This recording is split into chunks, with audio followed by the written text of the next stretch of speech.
आने की जय। श्री हनुमान जी महाराज की जय। श्री गणेश जी महाराज की जय। श्री गुरुदेव भगवान की जय। श्री उमापति महादेव जी की जय। सरस्वती मैया की जय। गंगा मैया की जय। यमुना मैया की जय।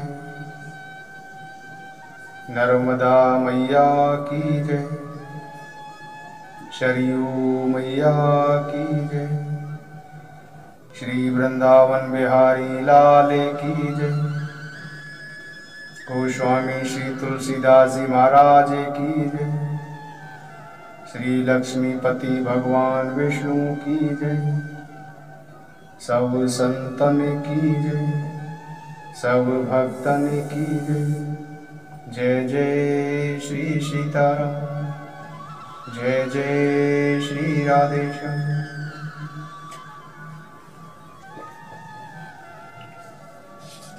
यूट्यूब के माध्यम से सुन रहे सभी भक्तजनों को मेरा सादर प्रणाम। पीछे हमने सुना कि भगवान अवतार क्यों लेते हैं। जब जब होए धर्म के हानि, बाढ़ही असुर अधम अभिमानी। तब तब प्रभु धरि विविध शरीरा, हरहि कृपा निधि सज्जन पीरा। भगवान के अवतार का यह नहीं कहा जा सकता कि कोई एक निश्चित कारण है। ग्रंथों में, शास्त्रों में, श्री रामचरितमानस में भी भगवान के अवतार के कारण बताए गए हैं। जैसे जय और विजय भगवान के पार्षद थे, उन्होंने सनकादिक मुनियों का अपमान किया। सनकादिक मुनियों का शाप, जिससे जय और विजय को 3 जन्म लेने पड़े, यह भी एक कारण था। एक कारण यह भी था कि एक कल्प में जलंधर दैत्य किसी के मारे नहीं मर रहा था। तब प्रभु ने जलंधर की पत्नी का पतिव्रत धर्म पालन जो कर रही थी, उसको भंग किया, और जिसके कारण जलंधर दैत्य की मृत्यु हुई। तीसरा कारण जो रामचरितमानस में बताया गया है, वह था नारद मुनि का श्राप। एक बार नारद मुनि जी ने भगवान को श्राप दे दिया। एक कल्प में भगवान को इसलिए अवतार लेना पड़ा था। नारद मुनि जी के द्वारा भगवान को श्राप की बात सुनकर माता पार्वती जी बड़ी हैरान हुई। माता पार्वती जी भगवान शिव से बोली कि हे भगवान, मुनि ने भगवान को श्राप क्यों दिया? भगवान ने ऐसा क्या अपराध किया था जो मुनि ने भगवान को श्राप दे दिया? माता पार्वती जी भगवान शिव से कहती हैं कि हे प्रभु, मेरे मन में तो बड़ा संदेह हो रहा है कि नारद मुनि जैसे के मन में मोह होना बड़ी आश्चर्य की बात है। तब महादेव जी हंसकर माता पार्वती जी से कहते हैं कि हे पार्वती सुनो, ना तो कोई ज्ञानी होता है और ना ही कोई अज्ञानी होता है, ना ही कोई मूर्ख होता है और ना ही कोई बुद्धिमान होता है। प्रभु श्री राम जी जब जिसको जैसा बनाना चाहते हैं, तब वह वैसा ही बन जाता है। तब भगवान शिव जी माता पार्वती जी को नारद मुनि ने श्राप क्यों दिया, वह कथा बताने लगते हैं और कहते हैं कि हिमालय पर्वत पर एक बड़ी पवित्र गुफा थी। उस गुफा के समीप ही गंगा जी बहती रहती थी। उस गुफा के समीप ही पर्वत थे, नदी थे, बड़े ही सुंदर वन थे। नारद जी जब एक बार वहां से गुजर रहे थे तो नारद जी को वह पवित्र गुफा बड़ी ही अच्छी लगी। नारद जी वहीं भगवान का स्मरण करते हुए भगवान का ध्यान करने लगे। भगवान का ध्यान करते करते नारद मुनि जी को दक्ष का जो श्राप था कि नारद मुनि जी एक ही जगह पर एक स्थान पर ठहर नहीं सकते थे, उनका जो है श्राप था उसका प्रभाव रुक गया और नारद मुनि जी का मन निर्मल हो गया। नारद मुनि जी की समाधि लग गई। नारद मुनि जी की इस स्थिति को जब देवराज इंद्र ने देखा तो देवराज इंद्र डर गया। देवराज इंद्र तो सभी से डरता है। कोई भी ऋषि मुनि तपस्या कर रहा हो, सबसे पहले देवराज इंद्र को डर लगता है। देवराज इंद्र ने कामदेव को बुलाया और कामदेव से कहा कि देवर्षि नारद जी लगता है हमारा सिंहासन छीनना चाहते हैं। तुम नारद मुनि के पास जाओ और उनकी तपस्या को भंग करो। इंद्र के मन में यह डर बैठ गया था कि नारद मुनि कहीं उनकी अमरावती पर राज्य ना कर ले।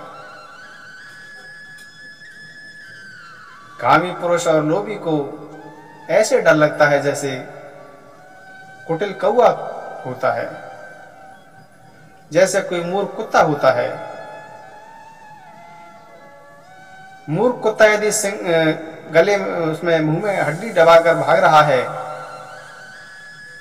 और उसको कहीं शेर दिखाई दे जाए तो कुत्ता यह सोचता है कि शेर उसकी हड्डी के लिए भाग रहा है उसके पीछे। उसको यह भी समझ नहीं होती कि सिंह को हड्डी की जरूरत ही नहीं है।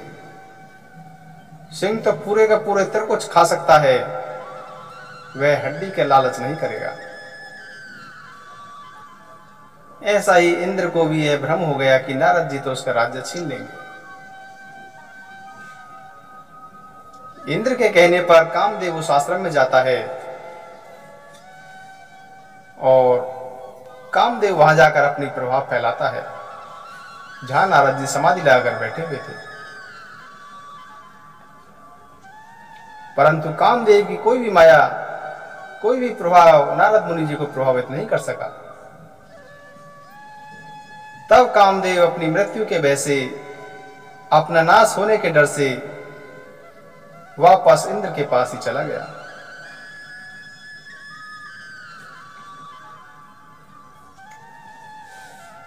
नारद मुनि जी को कामदेव की इस करतूती पर बिल्कुल भी क्रोध नहीं आया और तब कामदेव इंद्र के पास जाकर अपनी सारी व्यथा सुनाता है।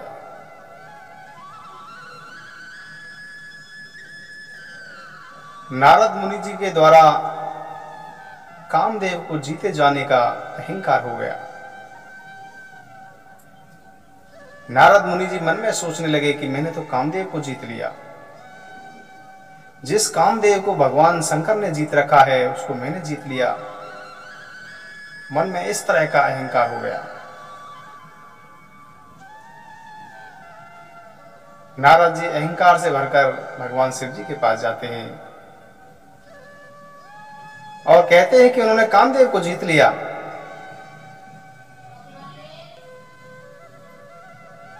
भगवान शिव नारद मुनि जी की यह बात सुनकर कुछ देर तो चुप रहते हैं। फिर नारद मुनि जी से कहते हैं कि हे मुनि सुनिए, यह जो आपने कहा कि कामदेव को मैंने जीत लिया है, ठीक है आपने कामदेव को जीत लिया है, मुझसे यह कहा चलो ठीक है कोई बात नहीं, परंतु मैं तुम्हें एक सलाह देना चाहता हूं, उस पर ध्यान रखना। भगवान शिव नारद मुनि जी से कहते हैं कि नारद जी आपने जो बात कही ना कि कामदेव को मैंने जीत लिया है, इस बात को आप कभी भी श्री हरि के पास जाकर मत कहना। कभी कोई बात भी चले, कोई काम की अहंकार की, काम क्रोध मद लोभ की कोई चर्चा भी चले, कोई सत्संग चले, तब भी कभी यह मत कहना कि मैंने भी कामदेव को जीत लिया है। इस बात को तुम छुपा जाना। वैसे तो भगवान शिव जी ने यह बात नारद जी के हित के लिए कही थी, लेकिन नारद जी को भगवान शिव जी की यह बात अच्छी नहीं लगी। नारद जी मन में सोचने लगे कि मैंने कामदेव को जीत लिया है, भला मैं इस बात को किसी से कहूंगा तो इसमें क्या हित है? इसमें तो कोई गलत बात मुझे नहीं लगती। जब मैंने जीत लिया है तो जीत लिया है।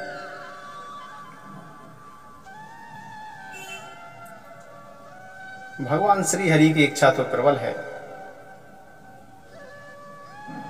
होता वही है जो प्रभु श्री रामचंद्र जी करना चाहते हैं। आदमी करता भी वही है जो प्रभु श्री रामचंद्र जी कराना चाहते हैं। उसके विपरीत आदमी कुछ भी नहीं कर सकता। प्रभु की इच्छा प्रबल है। इसीलिए भगवान शिव जी के वचन भी नारद मुनि जी के मन को अच्छे नहीं लगे और नारद मुनि जी वहां से ब्रह्मलोक के लिए चले जाते हैं। नारद मुनि जी हाथ में वीणा लेते हुए प्रभु श्री हरि का गुणगान करते हुए प्रभु श्री हरि के पास क्षीर सागर में जा पहुंचते हैं।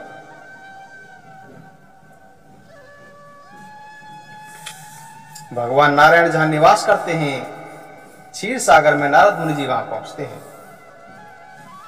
भगवान श्री हरि नारद मुनि जी को देखते हैं, देखकर बड़े प्रसन्न होते हैं और नारद मुनि जी को आसन देते हैं। और प्रभु श्री हरि हंसकर नारद मुनि जी से कहते हैं कि नारद मुनि जी आप तो बहुत दिनों बाद पधारे हो, सब कुशल मंगल है ना? भगवान शिव जी ने नारद मुनि जी को पहले समझा भी दिया था, फिर भी नारद मुनि जी ने अपना सारा कामदेव का जो सारा चरित्र था, वह सारी कथा थी भगवान को कह सुनाई। श्री रघुनाथ जी की माया तो अत्यंत प्रबल है। संसार में ऐसा कौन है जो माया से मोहित न हो जाए। भगवान श्री हरि कुछ रूखा सा मुंह करके बोले कि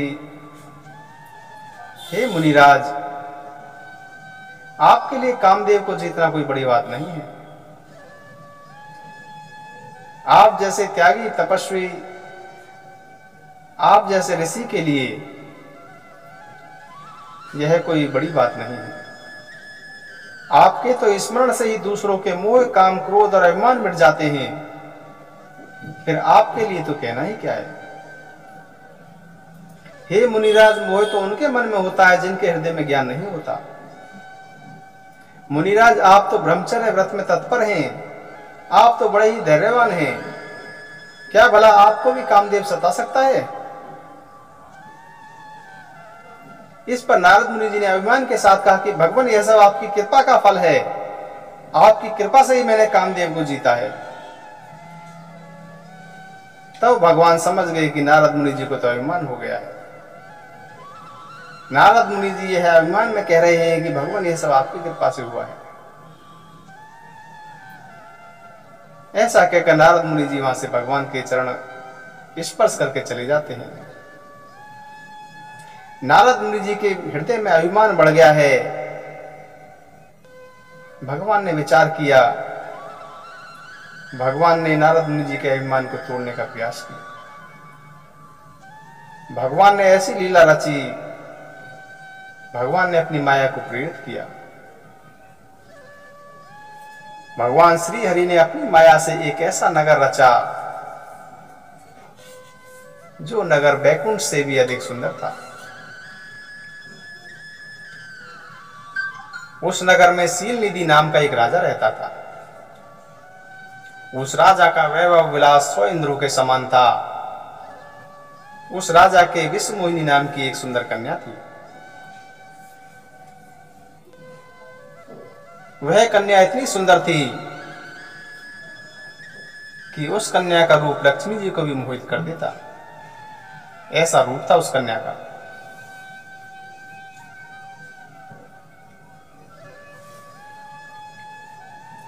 भगवान ने ऐसी माया रची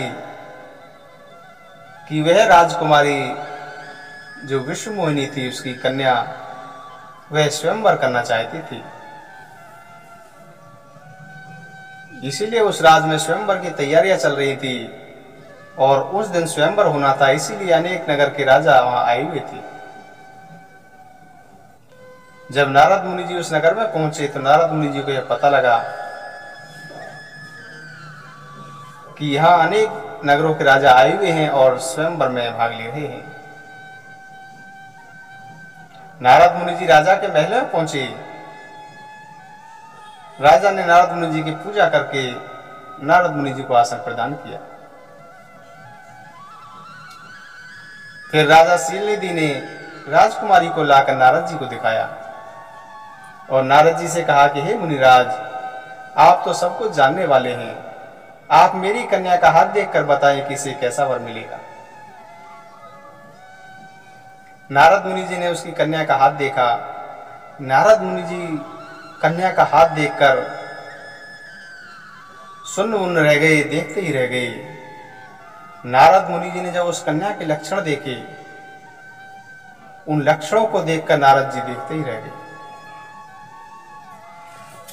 उस कन्या के हाथ में था कि जो भी इस कन्या के साथ ब्याहेगा वह अमर हो जाएगा। उस कन्या को त्रिभुवन में कोई भी जीत नहीं सकेगा। यह कन्या जिसके साथ भी विवाह करेगी, चर अचर जीव कोई भी हो, वह सब उसकी सेवा करेगा। इन लक्षणों को देखकर नारद मुनि जी ने मन में रख लिया और राजा से कुछ और ही कह दिया। नारद मुनि जी मन मन सोचने लगे कि यदि इस कन्या से मेरा विवाह हो जाए तो बहुत ही सुंदर होगा। कुछ ऐसा किया जाए जिससे यह कन्या मेरा वरण कर ले। नारद मुनि जी सोचने लगे कि हे विधाता, मुझे यह कन्या किस प्रकार मिलेगी। इस समय तो बड़ी शोभा और सुंदर चाहिए, इतनी सुंदरता चाहिए जिससे कि यह कन्या मुझसे विवाह कर ले। नारद मुनि जी सोचने लगे कि भगवान के पास जाना चाहिए। नारद मुनि जी भगवान के पास जाने के लिए विनती करते हैं कि भगवान स्वयं ही वहां प्रकट हो जाते हैं। नारद मुनि जी हर्षित होकर भगवान से हाथ जोड़कर कहते हैं कि हे भगवान, कुछ जल्दी से कुछ ऐसा कीजिए जिससे मेरा इस कन्या के साथ विवाह हो जाए।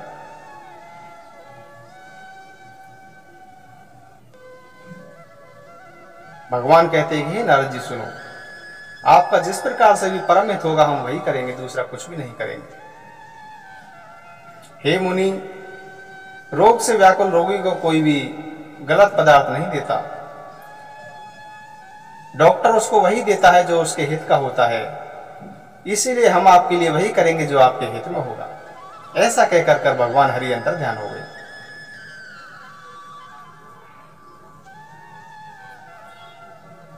माया के वशीभूत होने के कारण नारद मुनि जी भगवान की इस स्पष्ट वाणी को भी नहीं समझ सके। नारद मुनि जी मन ही मन प्रसन्न हो रहे थे कि अब तो इस कन्या के विवाह मेरे से ही होगा। भगवान श्री हरि ने नारद मुनि जी को बंदर का रूप दे दिया। नारद मुनि जी को जो है बंदर का रूप दिया, यह रूप किसी को दिखाई नहीं देता था। वहां पर जो एक शिव जी के दो गढ़ बैठे हुए थे, उनको यह बंदर का रूप दिखाई दे रहा था, और एक जो राजकन्या थी उसको यह बंदर का रूप दिखाई दे रहा था। बाकी सभी को नारद मुनि जी का जैसा रूप था वही दिखाई दे रहा था। नारद मुनि जी राज्य सभा में जाकर बैठ जाते हैं, जहां पर सभी राजा स्वयंवर के लिए आए हुए थे। भगवान शिव जी के दोनों गढ़ भी वहां बैठे हुए थे। भगवान शिव जी के दोनों गढ़ ब्राह्मण का वेश बनाकर वहां बैठे थे, इसीलिए उन भगवान शिव जी के गढ़ों को भी कोई पहचान नहीं सका। भगवान शिव जी के गण नारद मुनि जी से व्यंग पूर्वक कह रहे हैं कि भगवान ने तो आपको इतनी अच्छी सुंदरता दी है कि कन्या अवश्य ही आपका वर्ण करेगी। नारद मुनि जी को मोह हो रहा था क्योंकि उनका मन माया के वश में था। बुद्धि भ्रम के कारण नारद मुनि जी उनकी प्रशंसा, उनकी इन बातों को भी अपनी प्रशंसा ही समझ रहे थे। स्वयंवर में केवल राजकन्या को ही वह बंदर का रूप दिखाई दिया। उनका बंदर जैसा मुंह और भयंकर शरीर देखते ही राजकन्या क्रोधित हो गई। जिस ओर नारद जी बैठे हुए थे उस ओर राजकन्या ने भूलकर भी नहीं देखा। नारद जी बार बार उचक रहे हैं, बार बार छटपटा रहे हैं कि राजकन्या मेरे गले में जयमाला डाल दे। भगवान श्री हरि भी वहीं पर शरीर धारण करके जा बैठे। राजकुमारी ने जैसे ही भगवान श्री हरि को देखा, क्योंकि राजकुमारी तो स्वयं लक्ष्मी जी ही थी, श्री लक्ष्मी जी ने ही राजकुमारी का रूप ले रखा था, तो राजकुमारी जी ने हर्षित होकर भगवान श्री हरि के गले में जयमाला डाल दी। भगवान श्री हरि राजकन्या को लेकर अपने साथ साथ चले गए। नारद मुनि जी को बड़ा क्रोध आया। माया के कारण नारद मुनि जी की बुद्धि नष्ट हो गई थी। नारद मुनि जी इतने क्रोधित हो गए कि नारद मुनि जी भगवान के पास जाने के लिए तैयार हो गए। सोचने लगे कि मैं जाकर या तो श्राप दे दूंगा या अपने प्राण त्याग दूंगा। भगवान ने जगत में मेरी हंसी करा दी है। भगवान श्री हरि नारद मुनि जी को रास्ते नहीं मिल गए। भगवान के साथ में लक्ष्मी जी अर्थात वही राजकुमारी थी। भगवान ने नारद मुनि जी से मीठी वाणी में कहा कि हे नारद जी, इतने व्याकुल क्यों रहे हो? ऐसे शब्द सुनते ही तो नारद मुनि जी को और भी क्रोध आ गया। माया के वशीभूत होने के कारण नारद मुनि जी का ज्ञान लुप्त हो गया था। नारद मुनि जी ने कहा कि तुम दूसरों के सुख और संपत्ति नहीं देख सकते। तुम्हारे भीतर ईर्ष्या और कपट बहुत भरा हुआ है। सदा कपट का ही व्यवहार करते रहते हो। इस बार तुमने मुझ जैसे व्यक्ति से छेड़खानी की है, तुम्हें इसका फल अवश्य ही भोगना पड़ेगा। नारद मुनि जी भगवान शिव जी को, भगवान हरि को 3 श्राप देते हैं। पहला श्राप देते हैं कि जिस शरीर को पाकर तुमने मुझे ठगा है, तुम वही राजा का शरीर धारण करोगे। दूसरा श्राप देते हैं कि तुमने मेरा जैसा बंदर का रूप बनाया है, तुम्हें उन्हीं बंदरों से सहायता लेनी पड़ेगी। तीसरा श्राप देते हैं कि तुमने मुझे जैसे स्त्री वियोग से दुखी किया है, तुम भी उसी प्रकार से स्त्री वियोग से दुखी रहोगे। भगवान श्री हरि नारद मुनि जी के श्राप को स्वीकार कर लेते हैं और अपनी माया को हटा देते हैं। जब भगवान श्री हरि ने अपनी माया को हटा दिया तो वहां ना राजकुमारी रह गई ना लक्ष्मी रह गई। तब वहां भगवान हरि और नारद जी रह गए।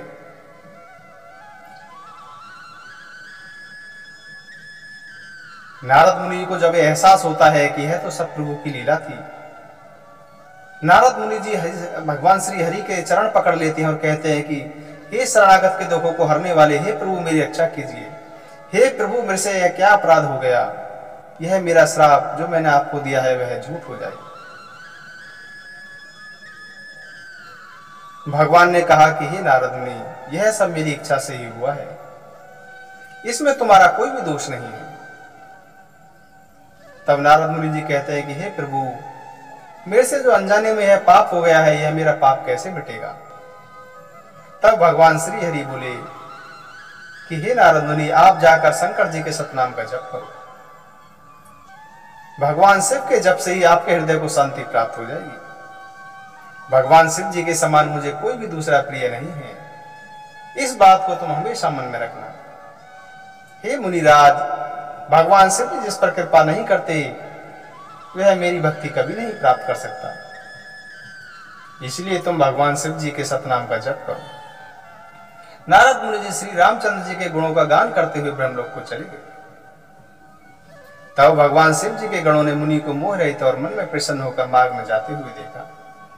भगवान शिव जी के गण नारद मुनि जी के पैरों में पड़ गए और नारद मुनि जी से प्रार्थना करने लगे कि हे प्रभु, हमने जो अपराध किया है अपना श्राप दूर कर दीजिए।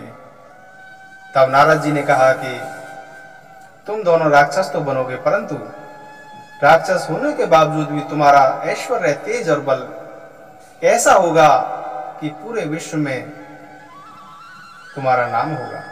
तुम सारे विश्व को जीत लोगे। और तुम्हारी मुक्ति का कारण यह होगा कि भगवान विष्णु स्वयं ही मनुष्य का शरीर धारण करेंगे। भगवान विष्णु के हाथों से ही तुम्हारी मृत्यु होगी,